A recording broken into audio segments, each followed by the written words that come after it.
evening. In our top story, fire swept through a Moorabbin warehouse last night, causing $200,000 worth of damage.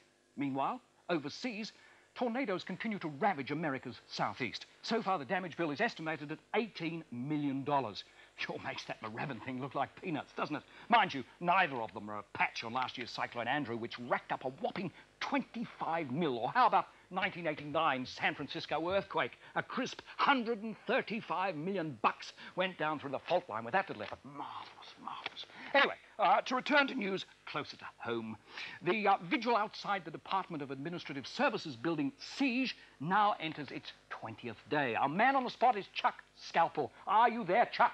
Yes, thank you, Brian. The man inside, who is calling himself Bernice, is refusing to make comment at this stage as he wishes the media to guarantee coverage of the siege during prime time and, of course, offer the residuals. The police at this stage... Yes, Chuck, but what we want to know is how much is it all costing? I'm sorry, Brian, I can't quite hear. I'm experiencing some technical problems. Well, why not take your finger out of your ear? Thank you, Brian. You were saying?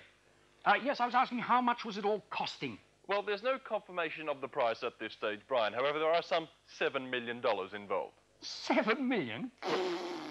Well, he does want US dollars, Brian. Yes, but by day 20 at the Waco siege, they crashed through the $25 million mark. Here they are flying in the family from Venezuela. That could up the total somewhat. Well, let's hope they throw in a chauffeur-driven stretch limo with a jacuzzi in the back to up the ante. Anyway, thank you, Chuck.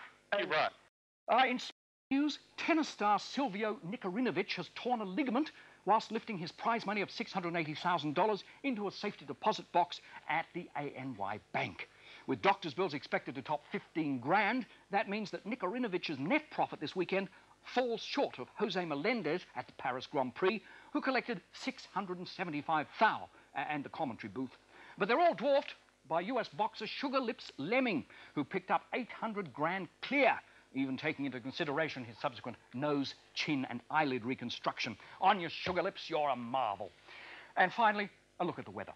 Heavy rains and local flooding are expected in a number of areas overnight. Damages should range from a low of $15,000 to a top of $58,000. Well, that's all for tonight. We'll have more updates when figures come to hand. Good night.